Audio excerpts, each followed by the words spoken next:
Hello and welcome back to AC's Make and Repair. Well, it's been about 7 months since I did a video, and I've been wanting to do one off and on, but I've been a bit slack really. That's the bottom line with it. So I do apologise to those people and the subscribers that have been used to regular videos from me. Well, I haven't done one. But today I'm going to try to do one and show you how I'm going to make a small paring knife out of a broken kitchen knife. Now, a friend of mine gave me this knife here, and as you can see, it's got a break right there.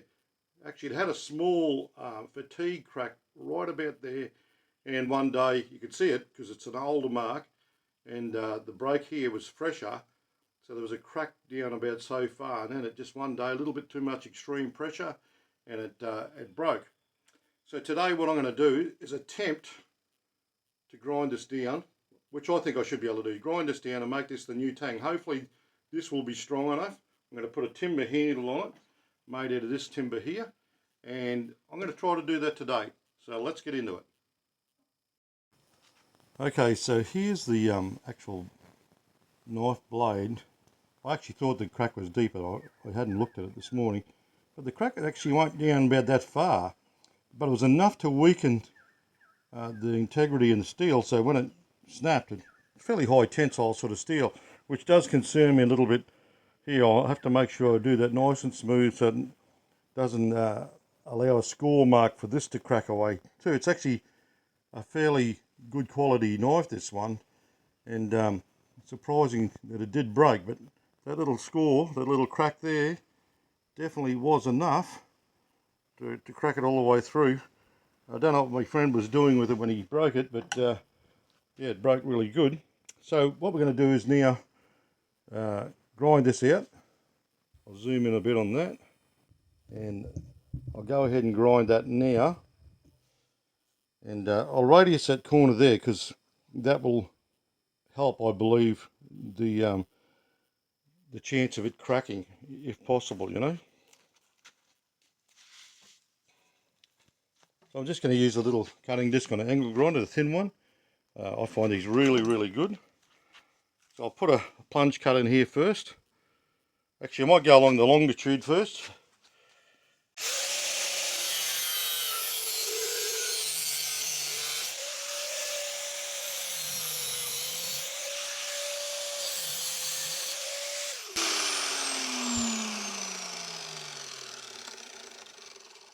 I will actually keep that piece. It's probably quite good steel to make a little cutter for something, and so I'll put that aside.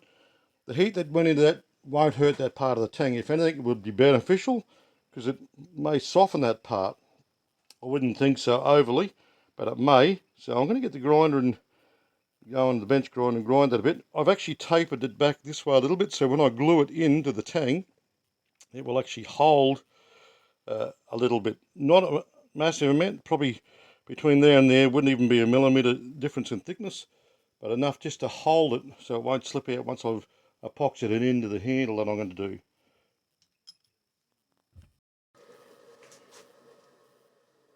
Okay, so I'm going to start grinding it on the bench grinder. I may even go a little bit further than this mark here just to give it a little bit more into the handle with the tang, and we'll just grind it now. I've got a tin of water down there, down that way, that I'm going to dip it in regularly just to keep it cool for my ease of grinding. The blade's not overly sharp, as you can see. It's not about to cut my hand, so that'll need sharpening later.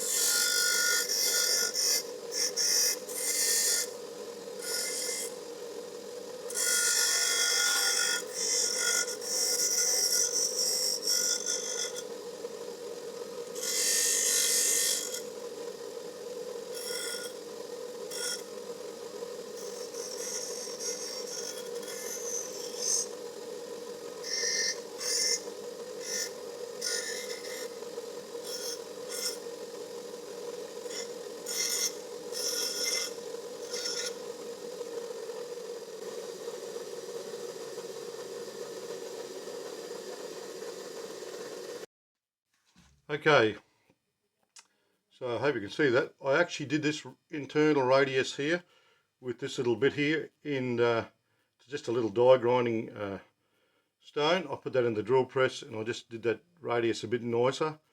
I scuffed the outside of this so the glue will, the 2-pack epoxy that I use will hold better, and hopefully that won't affect the strength of it at all by nicking it all over, but it may, don't know. Hopefully it'll be fine, and it's not a bad little size blade. So we're going to put a handle probably about that long on it. I've got a ferrule here that's going to go over and sit up against that shoulder there, roughly central there. So we'll sit about there roughly. So now on to the handle making side of it. Okay, I was going to use this piece of timber, but I noticed there's a dirty great shake or a crack right there, which was going to be wrecking it. So I had another piece here, so I just cut a piece out. It's a semi-hardwood, I'd say. It's fairly hard, more than hard enough for a handle. And I wouldn't be able to tell you what sort of timber it is, to be honest with you. It came out of a log that I got off a job. Some of you know that I do tree lopping and that. And to be honest with you, this log was lying on the ground beside a tree I trimmed, so I don't know what it was, but somebody had been using it as a chopping block, and I noticed the timber was a nice looking timber, so I asked the people that I was doing the tree for, do you want that log taken away? And they said, get rid of it too. It was probably about 3 foot long by about a foot in diameter, and it was nice looking timber. Anyhow, that aside, I'm going to mark out. I'm going to make this about 4 inches. The ferrule's going to go on there like that, and I'm going to turn that down on the lathe before once I've shaped the handle, I'll put a mark on it. I'll drill a hole first, and I'll try to broach that out with a little square file I have that's not a bad size for this, and it'll slip. I've got a nice little thin chisel too that I can slip up in there and chisel the groove. I'll make it slightly oversized so I can get it in nice and tight, and the epoxy will hold it really, really strong. Look, I use a 5-minute. I've had success with different brands of 5-minute ones. Some are not as good as others. I mean, the key is to let them cure. Don't go using it or being hard on it straight away. So the tighter I make that hole too, the better integrity it'll have too. So I'll mark this out now. I'm going to have it a little bit wider at the rear end of the handle than at the ferrule end. So I'll mark that out now, cut it out, and then we'll go from there.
Now I do the centre line for 2 reasons. One of those reasons is for when I do the directional hole, I bore it down with the drill press to get that pilot hole in. And also the second reason is I can mark out the taper that I want by doing that as well. So that's going to be there like that. I was going to sort of run a little tapered sort of handle so that just over the ferrule size at this end. So the ferrule is about 3/4 inch in diameter. So I'll go to probably just under 7/8, I'd say, or just under 22 millimeters.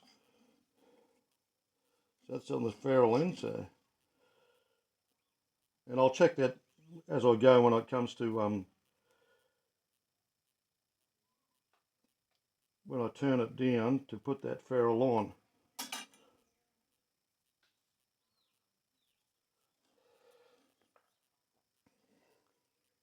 And at the rear end here, I'll probably go around about probably an inch, I suppose. A lot of this stuff is up to the design you want to do too when it comes to doing this sort of thing. I'm going to put a mark across there, then I'll run my lines.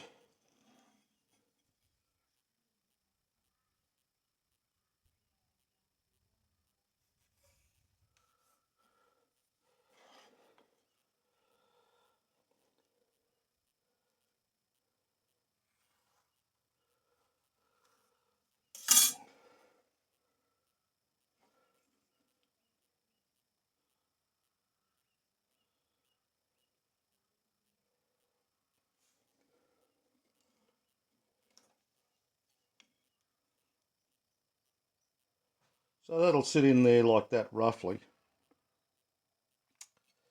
So now the next process I'll do is I'll cut this end off about there, and then I'll bore a hole down there a little bit over the depth of that tang.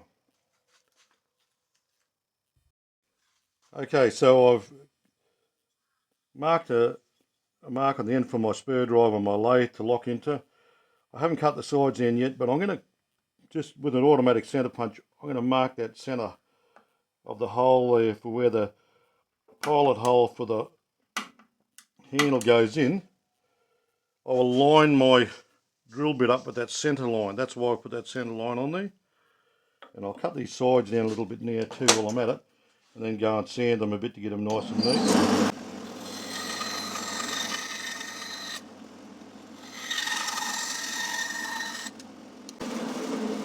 So some people might be thinking that's a bit bulky, but what I'm going to do is, after it's all done, I'm going to put 45-degree bevel on there with a small chamfer bit on the router, and that will make it lot trimmer. I'll come up to the ferrule and just flare it out at the ferrule end too, so that will be a lot neater too. So I'll go and sand that now, get that nice and neat. Then we'll put it in the, well actually I'll drill the hole first, and then I'll put it in the lathe to turn down for the ferrule.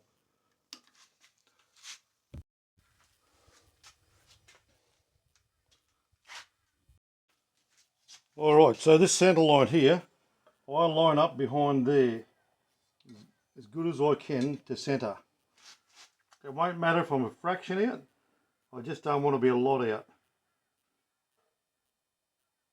So I'm just going to put this spring clamp on it, hope you can see that, and double check my measurement. That looks pretty good.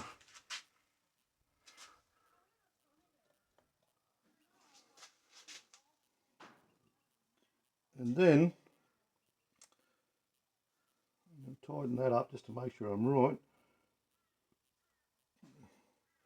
I actually have to slide that forward a bit once I get that to get the centre of the top. So I've got the quill packed down so it lines up. I take my packing out.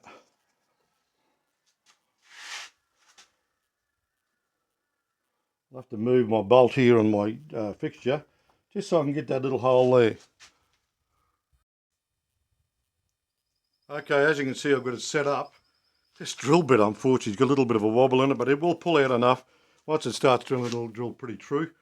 I'm just going to clamp that on there now, because I've got that set up where I want it. So I'll clamp that on there now. It doesn't take a lot to set up. You just wiggle your rest around and this jig that I've got made up here around until you get it centre and in line. And I'll drill at the full depth, which is pretty well, which is over the depth of that, which I want. So I'll do that right now.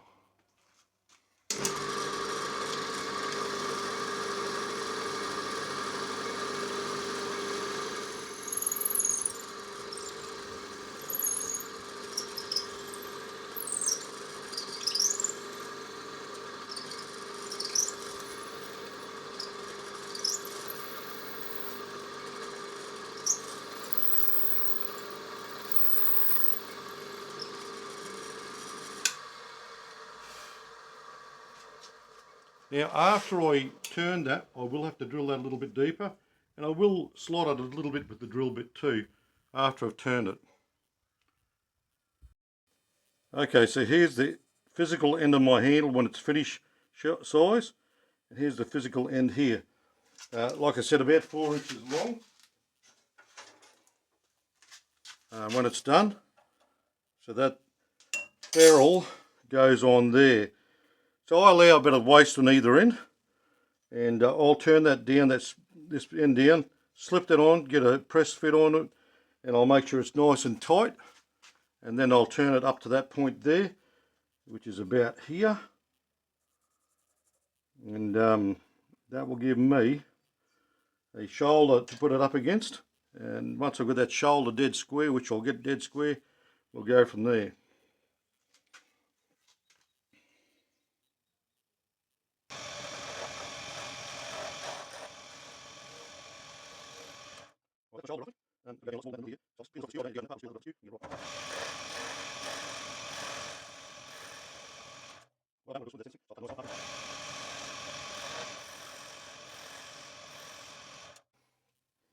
Okay, now I'm going to measure that ferrule.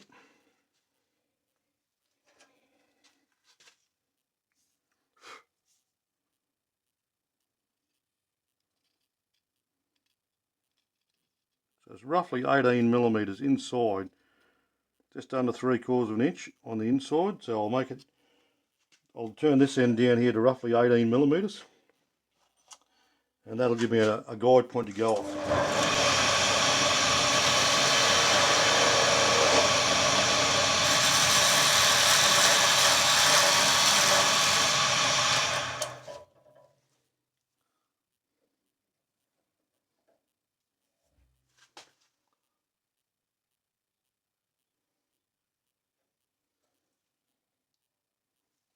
Very, very close there now.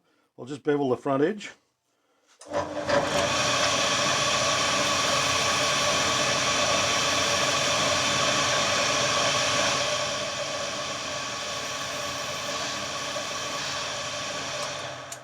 And that'll give me a guide to slip it on to get a mark to get the actual size. Which, to be perfectly honest with you, it's that close to being exactly right there now. I'll just mark my end there. That's a very good fit. So what I'll do is I'll turn the rest of it down to that size there now. Sorry, I think I moved out of frame there a bit. I'll turn the rest down to that size there now. I've got to get the ferrule off. It's that nice a fit. There you go. So I'll turn that down to that size there. All the way through.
Okay, beautiful.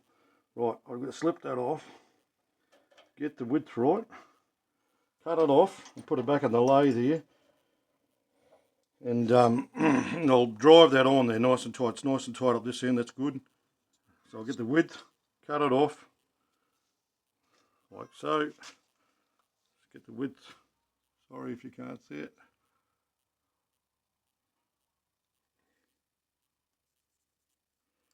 So I'll go and cut that off now. Just going to give that ferrule just a light sand to take any sharp edges off it.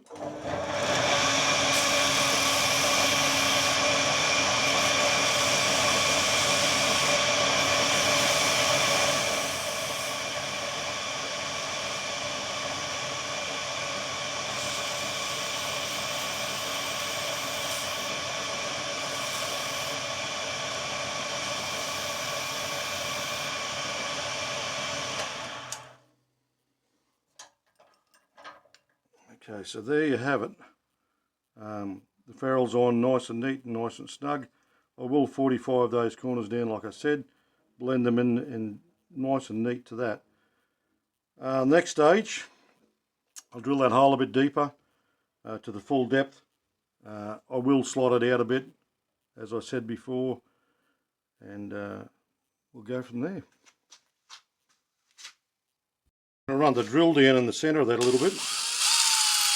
As you can see, I'm just working it gently.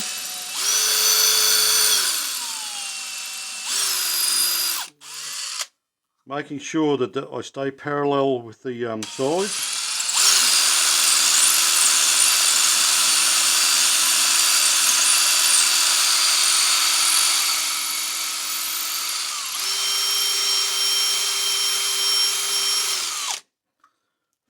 Okay, not too bad.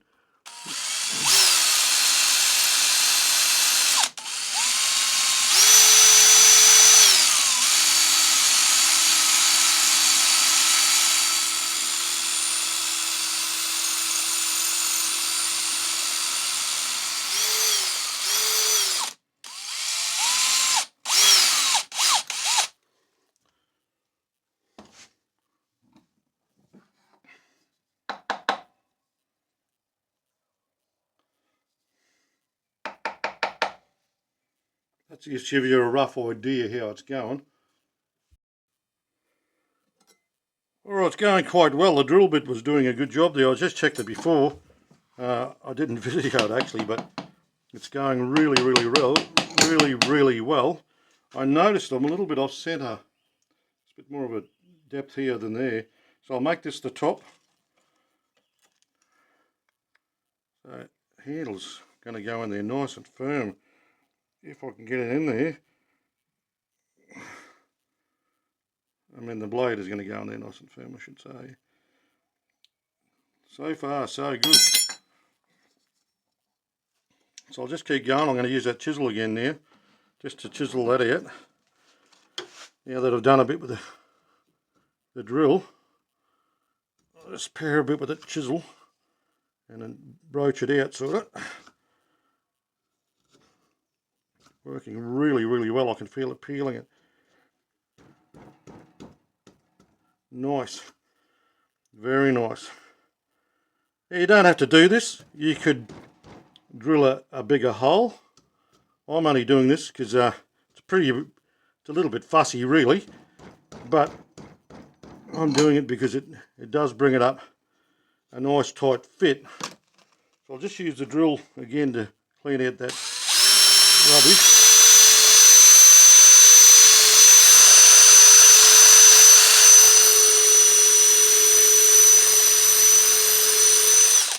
I know there's a lot of people out there saying, oh, you shouldn't use a drill for that. That's correct, you probably shouldn't. But it is one of the quickest and easiest ways to do this. So I'm cutting corners. And most people, if they can do something a quick and easier way, they do it. If I was to do it a traditional way, I'd have to make up a special tool just to do that. So that's great so far. That end's a little bit fatter than there, so I'll just knock a little bit off that on the grinder, I think, just to make it go in a bit easier.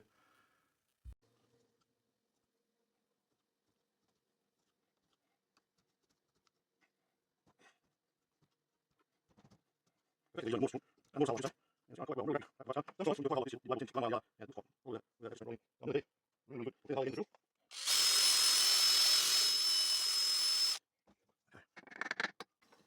have a look.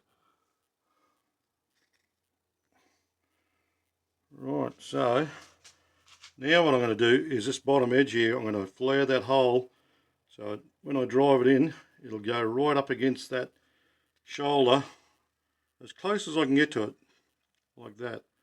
So I'll do that now. I need pretty well the full depth actually. Yeah, pretty well the full depth of the ferrule on this edge.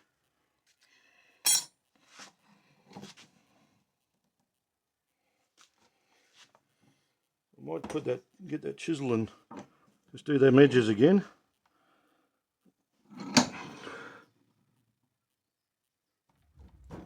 Just to save any splintering away.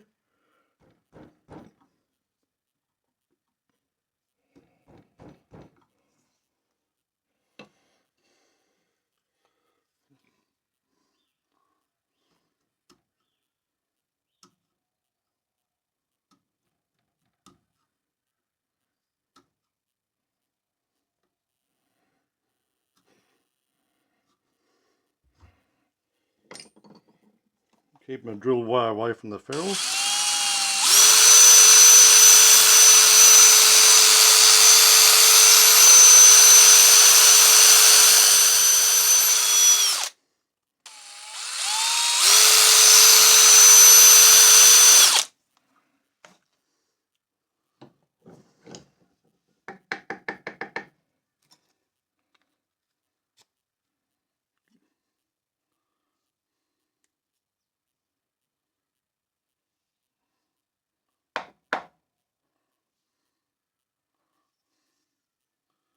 You want to be careful when you tap anything in. What I find is if it's a nice snug fit, you need to make sure it's all in line before you tap it in. Now this way up and down is not going to be so much of a problem. It's in and out. Just bear in mind that's the end of my handle. So if I tapped it in now, if I clamped down on the vise and just tapped it in a little bit to get more of a guide, I'll make sure it's dead parallel with the body of the handle, so it doesn't look odd when it's finished. We don't want it looking odd.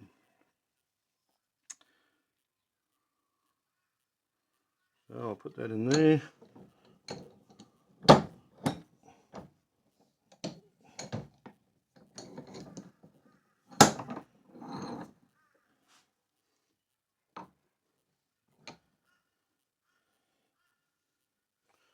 I'll just get a wooden mallet and tap that in. Looks in line.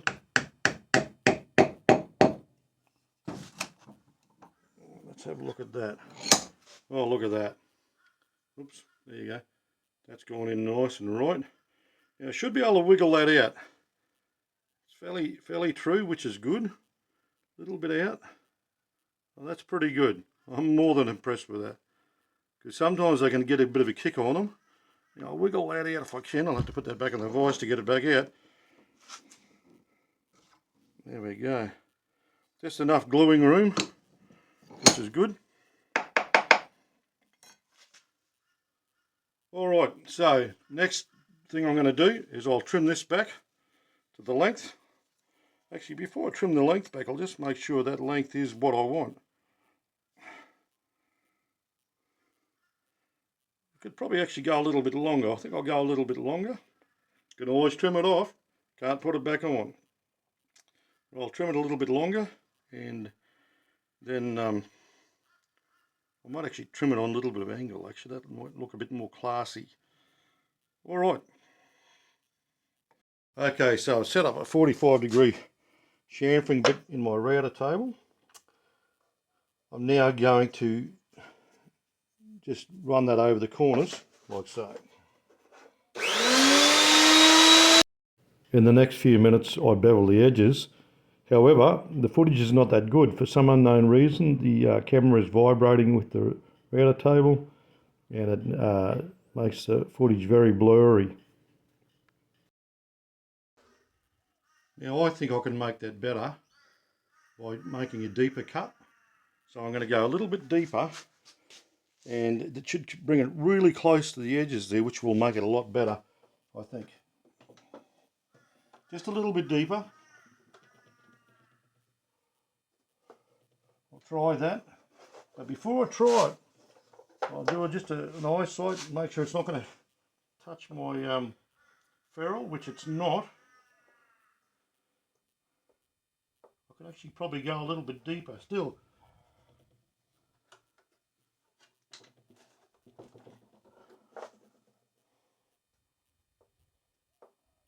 That's not too bad. Just going to take it steady.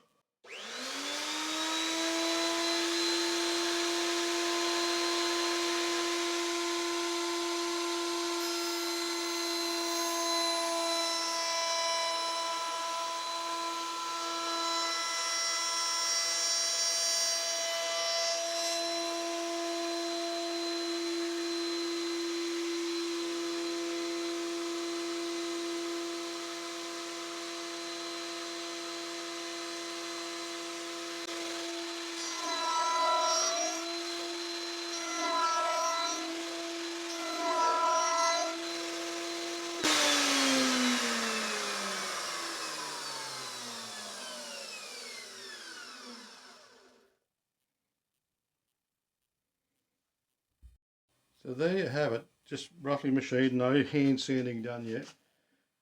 I'm going to have to glue the handle in soon. The handle seems quite good. I wouldn't think it's overly too big. I mean, you're going to be using it like this. So far so good, pairing. I could have possibly taken this down a bit lower at this front edge here, which I can still do if I want to. Just taper it off so it's more like the top there, and then rerouter that back edge, which I may do. Okay, so I'm just about to epoxy the handle in. I'll just fill it and I'll squeeze the handle in and out a couple of times.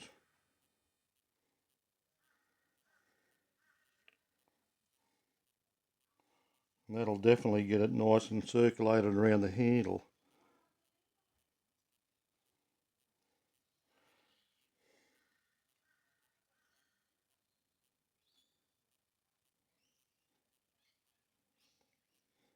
You see I've got some masking tape around there.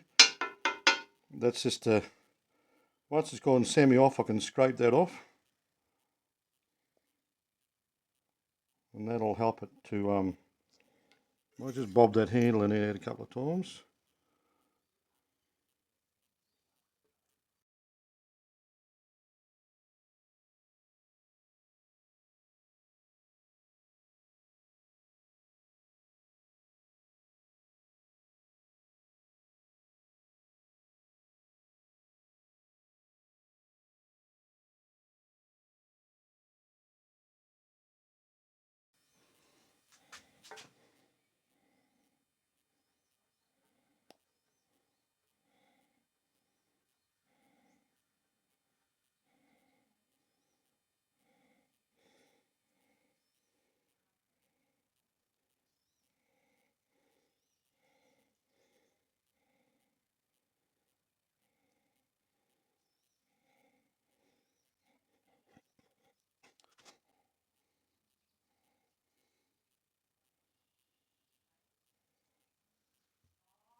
Thanks for joining me on this little video as I've made this old kitchen knife into this small kitchen paring knife.